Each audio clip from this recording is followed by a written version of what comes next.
Con este pronóstico tengo el gran gusto de saludar al ex jefe de gobierno, abogado, ex fiscal, el doctor Aníbal Ibarra. Hola Aníbal, ¿cómo te va? Tanto tiempo, hace mucho que no hablábamos. ¿Cómo andás? Jorge Chamorro te saluda. Es cierto, ¿qué tal? ¿Cómo estás? Buen día. Muy bien, mucho gusto. Bueno, Aníbal, varias cosas porque estás ocupado de varios temas. Una que quiero preguntarte sobre algo que vos tuviste mucha participación, mucho enfrentamiento. Nuevamente parece que resurge el caso, porque va a haber un juicio oral, del predio de Palermo de la Sociedad Rural Argentina, donde parece ser que el actual gobierno también, al igual que en tu época, quiere que el predio vuelva al Estado Nacional y que se avance en este juicio por considerarse que se pagó un precio, digamos... Vil, exacto, esa sería la palabra jurídica, ¿no? ¿Cómo Sí. estás viendo esta posibilidad? Sí, en realidad no sé cuál es la perspectiva del resultado del juicio, pero era un predio y sigue siendo valiosísimo en términos geográficos de la ciudad de Buenos Aires, en términos urbanísticos y en términos económicos. En pleno Palermo, dueño del Estado Nacional, y durante el gobierno se le cedió eso, no recuerdo exactamente el año, pero se le concedió a la sociedad rural después de haberlo estado usando mucho tiempo, pero a un precio que fue más que una venta, una donación casi, y digamos, fue como un acuerdo con una gran corporación, fue como una decisión política de conveniencia a costa del patrimonio nacional. Sí, fue en el año 91, 92 por 30 Sí, millones, Menem, ¿no? claro, sí, con el gobierno de Menem, pero no me acordaba exactamente el año. Sí, por ahí. Y aparte tenían que pagar no sé cuántas cuotas, pagaron... Sí, pagaron, sí, fue, pero aún cuando hubieran pagado todo, Claro. aún cuando hubieran pagado todo y contado, mira lo que digo, hubiera sido ruinoso. Bueno, esto fue hecho así, hoy son formalmente los dueños, pero bueno, todo puede discutirse y esperemos que, aparte, no es que se lo dio a una asociación de fomento que organizaba actividades sociales para chicos en situación de vulnerabilidad. Era la sociedad rural, la que tiene pero recursos, tierras en Argentina, las que fueron durante siempre dueños de la Argentina. Entonces, la verdad que esto es lo que agravia más todavía. Bueno, como muestra de esa pelea, incluso durante tu gestión al frente de la jefatura de gobierno porteño, quedó el famoso pozo ese vergonzoso que tienen ahí en el predio, que nunca lo cambiaron, que lo usan para las 4x4 nomás. Sí, era un pozo, me acuerdo que incluso en su momento clausuraron, hicieron un pozo y quedó ahí, y después decidieron, porque además iban a hacer una construcción, que se impidió la construcción para que no se consolidara una construcción, y entonces dijeron, bueno, no podemos construir, pero lo dejamos como pozo, y ahí están para prueba de... Claro, querían hacer un hotel con un claro, shopping. Cine, shopping, todo junto, sí, eso por suerte se frenó. O sea que, para claro, que no se consolidara esa situación, ¿no? Claro, en vez de hacer un espacio, ya que, como vos decís, ya que se les otorgaba un predio que ni siquiera pasó por el Congreso Nacional, porque fue por un decreto, y se les daba ese espacio verde, los tipos lo que quisieron hacer negocio, hacer un shopping. Siempre fue la visión de hacer un negocio ahí. El problema es que el Estado consienta eso. Claro. Es decir, ellos lo reciben casi gratis, convida a su negocio, pero cualquiera levantado la mano, los dos brazos, y dice, para mí, bueno, lo recibe la sociedad rural y van e intentan hacer su negocio. Pensar que hubieran hecho otra cosa hubiera sido una ingenuidad, un disparate. Ellos lo hicieron para eso, y el problema es el gobierno, que representa, debiera representar a toda la sociedad y no a la sociedad rural, es que se lo entregó sabiendo que iba a ocurrir esto. Bueno, por suerte pudo frenarse ese proyecto. Sí, y me acuerdo que el aval del enfrentamiento de tu gobierno con eso, también tenías el apoyo de los amigos de los lagos de Palermo. Sí, ¿Te acordás? Todos los vecinos estaban todos en contra de eso. Sí, porque era generar además un impacto urbanístico tremendo de vehículos, ya los que ya tiene, de mayores cantidad de afluencia de público, mucho tránsito, eso desde el punto de vista meramente de impacto urbano en lo que es la movilidad, pero era consolidar en lo que era un espacio verde, edificación muy grande en términos de superficie,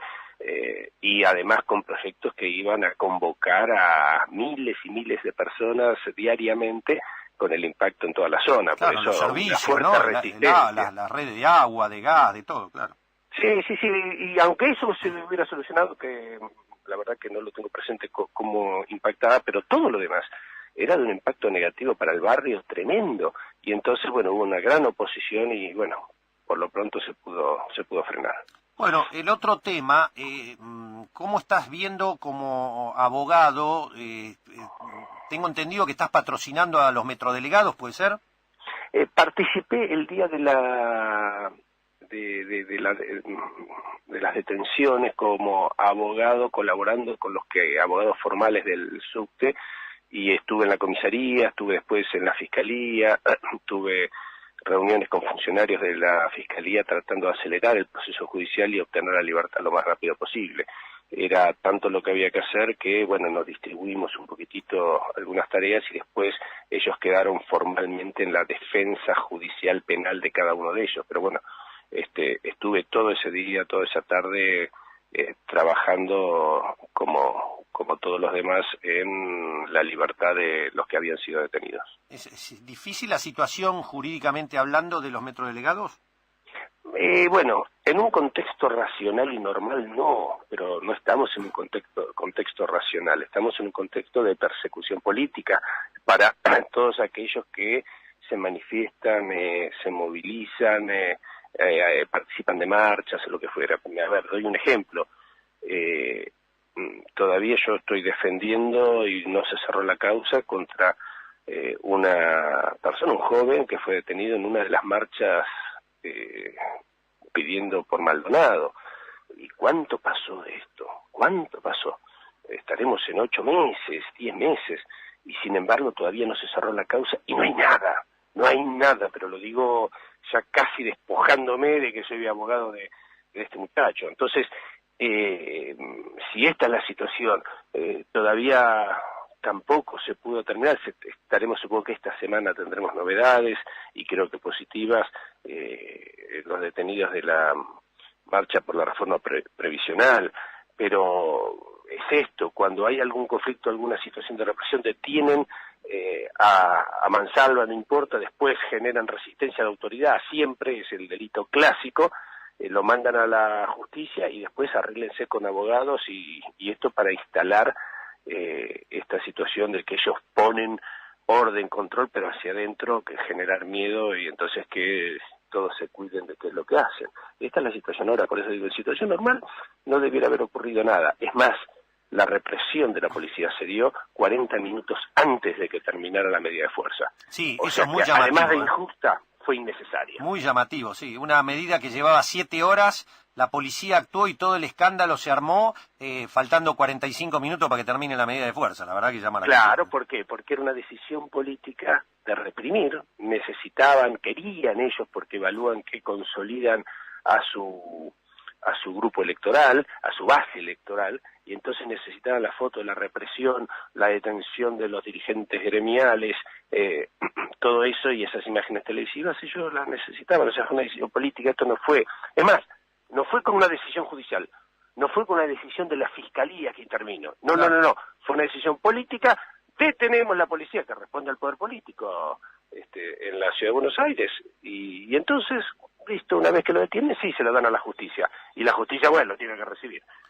Pero fue una decisión política. Por eso no se puede. Yo digo, estamos en una época donde lo que estudiamos en la facultad sirve poco, porque no se definen por criterios jurídicos las cosas, sino por criterios políticos, por lo menos en el ámbito federal y en algunas causas. Qué grave, qué grave. Es decir, ¿entendés que parte de esa decisión política fue marcar territorio para decir de ahora más el que protesta, palazo? Sí, ya lo vienen haciendo, ya, o sea, sí. Es un eslabón más en la cadena, para decirlo de alguna manera, pero están marcados en esa decisión. Bueno, recién corté con Agustín Rossi y como ex ministro de Defensa le pregunté si tenía información, ya que circuló el fin de semana la especie de que se derogaría el decreto que impedía la intervención de las Fuerzas Armadas en asuntos internos.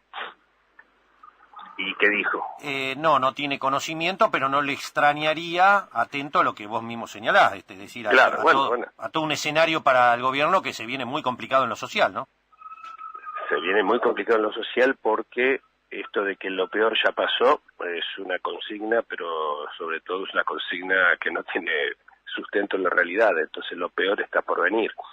Y saben que eso genera descontento social, genera protestas, y contra eso no lo solucionan negociando con políticas públicas, lo solucionan en la mirada de ellos con represión en la calle.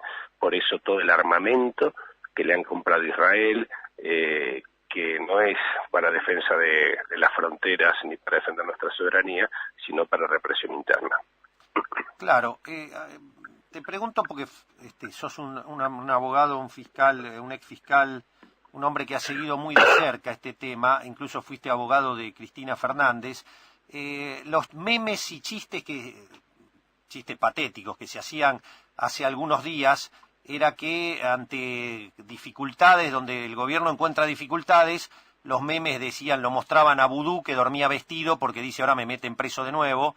Es decir, lo que se quiere decir es que parece que cada vez que hay dificultad el gobierno elige a alguien para meter preso y que tape la noticia con otra noticia de ese tipo. ¿Crees que en el tema Nisman y todo lo que tiene que ver con ese pacto con Irán y la supuesta, por lo menos de algunos sectores que instalan que fue hecho un asesinato hecho por un comando venezolano, no sé cuánto, y que iraní que se subió al departamento y entre 3 o 4 lo mataron adentro del baño, ¿le encontrás asidero a todo eso? Sí, y lo refuerzo desde el punto de vista que no es de ahora. Dicen, a ver, ahora echemos mano a Nisman de vuelta. El tema Nisman ya viene desde el comienzo en una intención político-judicial de politizar lo que yo estoy convencido que fue un suicidio, y no solo politizarlo, sino responsabilizar al gobierno anterior y puntualmente a Cristina Fernández de esta muerte. Entonces así reabrieron una causa, la del memorándum, que estaba totalmente cerrada, firme. La reabrieron no por la ventana, la reabrieron por la azotea y se la dieron a Bonadío para que Bonadío hiciera lo que hizo, es decir, procesara a muchos, detuviera a tantos otros. Por suerte después se puso algo de racionalidad en las detenciones y se liberó a la mayoría, salvo Esteche, y esto forma parte de una estrategia política que ahora están utilizando de nuevo, tratando de la muerte de Nisman politizarla aún más. Entonces, decir, ya no es Lago Marcino solamente, sino que forma parte de una célula dormida en la UFI-AMIA que buscaba la muerte de Nisman. Y entonces uno dice, pero si entró en el año 2006, cuando Nisman dijo, no tenía ni siquiera en un pequeño archivo de su cerebro hacer una denuncia por el memorándum contra Cristina, ni además había en el país ni en Irán ninguna perspectiva de hacer un memorándum de ese tipo. Pero bueno, lo dicen, lo sostienen y quieren profundizar esa línea. ¿Por qué? Porque hoy una herramienta de la pelea política es tomar al adversario político, escracharlo mediante los medios y después que venga la justicia a redimir, y entonces actúa la justicia y detiene, y que la corrupción, y que, bueno, en este caso, el asesinato de Nisman por alguien que no fue captado por 50 cámaras que había en Puerto Madero, pero no importa, por alguien que salió como, no sé, flash atravesando paredes porque estaba cerrada de adentro de la puerta, que lo mataron pese a que todos los peritos de la Corte Suprema, no del gobierno, los de la Corte Suprema son la gente más experta en la Argentina en hacer autopsias, dijeron que no había ningún dato para suponer que había otra persona más en la muerte de Nisman, y lo que decían entonces que esto había sido un suicidio. Bueno, pero entonces intervino Gendarmería, que no se dedica a hacer autopsias, intervino Gendarmería, que responde a Patricia Bullrich. Y vino Gendarmería y habló de un comando y habló de una muerte violenta, y entonces el juez le creyó a Gendarmería. Pero ¿cómo si la Corte dijo otra cosa? Los peritos de la Corte dijeron, no importa, le creo a Gendarmería. Pero júntenos y que discutan entre ellos a ver qué dicen. No, ¿para qué? Le creemos a Gendarmería, y ahí van. Entonces, esto, la verdad, es lo que decía antes. Usted estudió en la facultad, leyó libros, leyes, códigos, etcétera. Sirve de poco. Hoy son decisiones políticas, por lo menos en el ámbito federal, son más decisiones políticas que decisiones judiciales. Y no sé si lo venís siguiendo, tanto el juicio por el pacto con Irán como el de la muerte del fiscal Nisman, ¿en qué estadio procesal están? Porque ya está el lío que ya uno no sabe ni dónde está parado ya. Bueno, el caso del memorándum, mejor que lo siga, porque yo soy codefensor de Parrilli y claro. así que mejor, porque si no me van a despedir. Digamos que sí, que lo sigo. No, sí, ese está en el TOF, Tribunal Oral Federal número 8. Hay en trámite un proceso de recusación de una de las juezas que familiares de víctimas plantearon, y que nosotros nos oponemos porque entendemos que no hay motivo, que fue precisamente una de las juezas que firmó la libertad de Zanini, de Delia, etcétera. Entonces la quieren apartar. Eso sería el proceso, pero ya está en la etapa del juicio oral. Bien. El otro no, el otro está en la etapa de instrucción, tiene el juez Ercolini, y esta semana seguramente van a resolver un pedido del abogado Lanuse, que es el abogado de la madre de Nisman, que quiere que unifiquen la causa del memorándum con la causa de la muerte de Nisman. Veremos qué dice la Cámara, que son los jueces Irursun y Bruglia, esta semana seguramente, o la semana que viene. Sí, me baso en los nombres que diste, digamos, hasta ahora han roto todos los libros.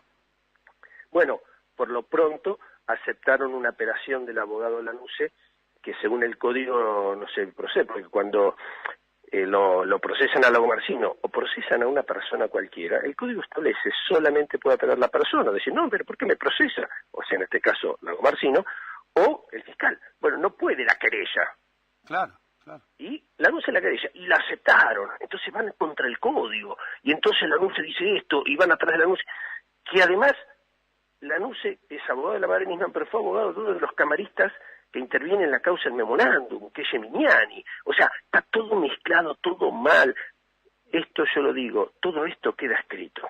Claro. Y esto es una rueda que gira. Después cada uno deberá responder jurídicamente, con respeto a las leyes. No estoy diciendo otra cosa, pero cada uno deberá responder por las firmas que está poniendo hoy. Claro, sí, porque uno realmente... la justicia es un instituto perenne, justamente es una institución de la República que supera a los hombres, por lo tanto, como vos decís, una rueda, y uno se pregunta cómo toman decisiones tan al borde del prevaricato y no piensan que pasarán 10 años, un año, 20, pero van a ser juzgados de alguna manera. Bueno, más que al borde, en la caída del prevaricato en muchos casos. Pero bueno, muchas veces se piensa que las cosas seguirán siendo lo que son hoy, y no es así. Pero bueno, nosotros seguimos peleando jurídicamente, peleando políticamente también, porque es una discusión política, y hay ejemplos muchísimos en la historia de persecuciones políticas a través de la justicia, y hoy Argentina está al día con eso, lamentablemente, en lo que son persecuciones políticas a través de jueces y fiscales. ¿Vos crees que como abogado de varias partes hoy imputadas, en el futuro vas a incoar acciones de juicio político a más de un juez? Por ahora, el objetivo es tratar de sacar de esos procesos a los que son perseguidos, que son personas en lo que tiene que ver con esas causas absolutamente inocentes, y me consta, porque la verdad uno ve las pruebas, son inventos esas causas, y entonces el objetivo es esto. Más adelante veremos. Aníbal, como siempre, un placer. Gracias por haberme atendido. Gracias, hasta luego, buen día. El doctor Aníbal Ibarre, jefe de gobierno, bueno, es abogado de Parrilli, abogado de Cristina Fernández en algún tema del pacto con Irán, abogado de los metrodelegados, abogado de víctimas de la represión social, en Página Abierta.